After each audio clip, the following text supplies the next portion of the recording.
गीता एक गरीब परिवार में रहने वाली छोटी सी बच्ची थी। उसकी माँ कल्याणी लोगों के घरों में साफ सफाई का काम करती थी। उसके पिता एक दिहाड़ी मजदूर थे। उन्हें कभी काम मिलता था, कभी नहीं मिलता था। गीता पहली क्लास में एक सरकारी स्कूल में पढ़ती थी। गीता पढ़ाई में बहुत होशियार थी। गीता घर पर आकर घर का काम निपटाकर पढ़ने बैठ जाती थी। एक दिन गीता शाम तक माँ का इंतज़ार कर रही थी।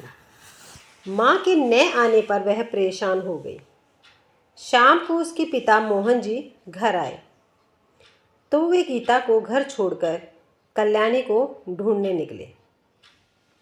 कल्याणी जिन घरों में काम करती थी उन्होंने सब जगह पता किया। उन्हें पता चला कि कल्याणी तो आज काम पर आई ही नहीं। रात हो चली थी। मोहन जी पुलिस स्टेशन पर पहुंच गए। वहां जाकर उन्होंने कहा, साहब, मेरी पत्नी सुबह से गुम है, आप रिपोर्ट लिख लो। पुलिस वालों ने कहा, 24 घंटे से पहले रिपोर्ट नहीं लिख सकते हैं। मोहन जी को गुस्सा आ गया। वे बोले, आपको पता है उसके साथ क्या हो सकता है? आप रिपोर्ट लिखो और मेरे साथ उसने ढूंढने चलो। पुलिस वाले ने उन्हें उल्टा सीधा बोलकर भगा दिया। निराश होकर वे घर आ गए। घर आकर उन्होंने देखा गीता बैठी रो रही थी। मोहन जी फटाफट बाजार गए और गीता के लिए खाना लाए। गीता ने थोड़ा सा खाना खाया और सो गई।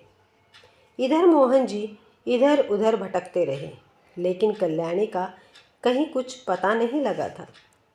सुबह जब गीता की आंख खुली तो उसके घर के बाहर भीड़ लगी हुई थी। सामने सफ़ेद कपड़ा ओढ़े उसकी माँ लेटी हुई थी। उनका सिर ढका हुआ था। गीता को कुछ समझा नहीं आया था। पास ही में मोहन जी खड़े रो रहे थे। तभी गीता की चाची ने उसे अपने से लिपटा लिया और बोली, बेटी, तेरी माँ अब हम सबको छोड़कर चली गई है।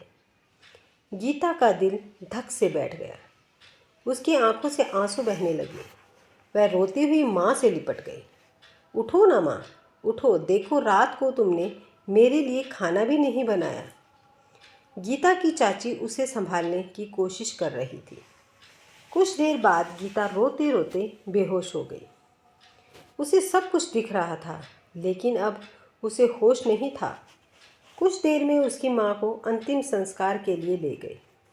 गीता अब गुमसुम रहने लगी थी। वह किसी से ज़्यादा बात नहीं करती थी। एक दिन मोहन जी ने गीता से कहा, बेटी, कल्याणी तो अब वापस नहीं आएगी। तू और मैं ही रह गए हैं। तू चिंता मत कर, मैं तेरा अच्छे से ख्याल रखूँगा। इसी तरह समय बीत रहा था। गीता अब घर के काम निपटाने लगी थी।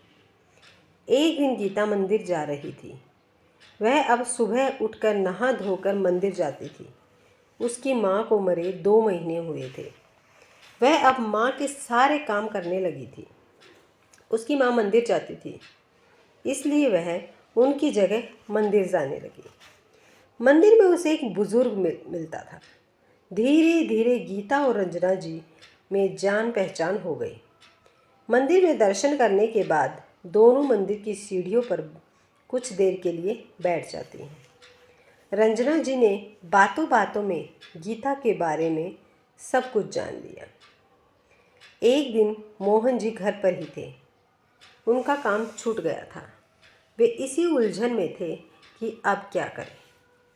तभी गीता अंदर आई और बोली, पापा, देखो कौन आया है।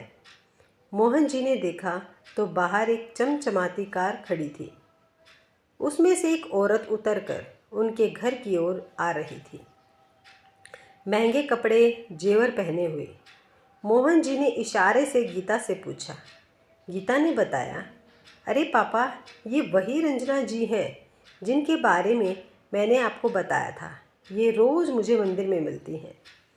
आज ये घर आने के लिए कहने लगी तो मैं इन्हें घर ले आई। मोहन जी ने उनका हाथ जोड़कर स्वागत किया और बोले, मालकिन, आपने क्यों कष्ट किया? बच्ची से कह देती मैं आपकी सेवा में हाजिर हो जाता। यह सुनकर रंजना जी ने कहा, कुएं को प्यासे के पास आना पड़ता है। मोहन जी बोले, मैं कुछ समझा नहीं। ओह, मैं तो भूल ही गया। आप बैठिए, मैं आपके लिए कुछ खाने को लाता हूँ। रंजना जी बोली, नहीं मोहन जी, परेशान मत होइए, आप बैठिए, मुझे आपसे कुछ बात करनी है। जानते हैं आपकी बेटी कितनी होनहार है और संस्कारी है। जितने ध्यान से यह पूजा करती है, मैं भी नहीं कर सकती। इसके चेहरे का तेज, इसकी हंसी में घर जाकर भी भूल नहीं पाती। मैं चाहती हूँ कि मैं इसका अच्छे से पालन पोषण करूँ, अपने घर ले जाकर। मोहन जी जितना अपनी बेटी की तारीफ सुनकर खुश हो रहे थे, अब उतने ही दुखी होकर बोले, मालकिन, मेरी पत्नी तो पहले ही चली गई है। अब मेरे जीने का एक ही सहारा है। इसे भी आप ले जाएंगी तो मैं कैसे जीऊँगा? रंजना जी ने आगे कहना शुरू किया, मोहन जी, आप गलत समझ रहे हैं। मैं आप दोनों को ले जाना चाहती हूँ। आपको यहाँ कभी काम मिलता है, कभी नहीं। बस आप मेरे घर की देखभाल करना और गीता मेरे साथ रहेगी। मैं आपको बता दूँ, मैं अकेली रहती हूँ। मेरे पति अब इस दुनिया में नहीं है और बच्चे विदेश में रहते हैं। मोहन जी की आंखों में आंसू आ गए। मालकिन, एक बिन माँ की गरीब बच्ची की आप मदद कर रही हैं, यह मैं सोच भी नहीं सकता था। रंजना जी ने कहा, नहीं मोहन जी, इस बच्ची से मिलते मिलते मैं इसे चाहने लगी हूँ।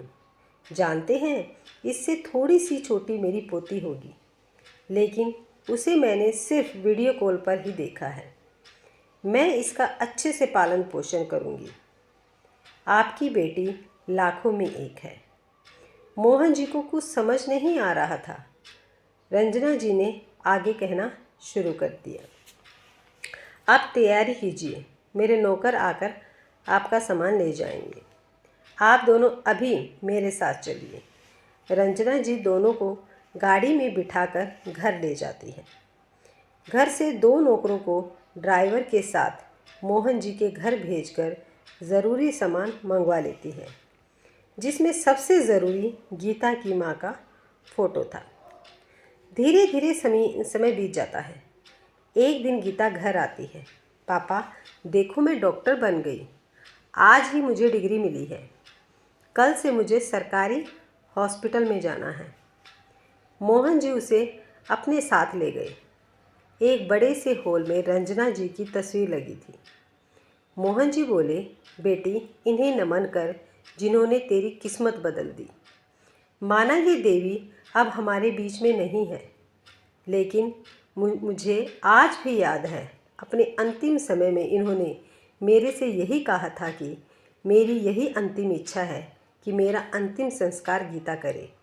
आप यहाँ का सब संभाल लें और इसे डॉक्टर बनाएं। गीता और मोहन जी दोनों की आंखों में आंसू बह रहे थे।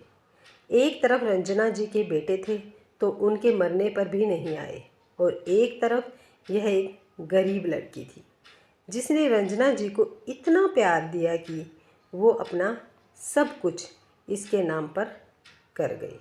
अगर आपको ये वीडियो पसंद आई है तो वीडियो को लाइक, शेयर और सब्सक्राइब करना ना भूलें।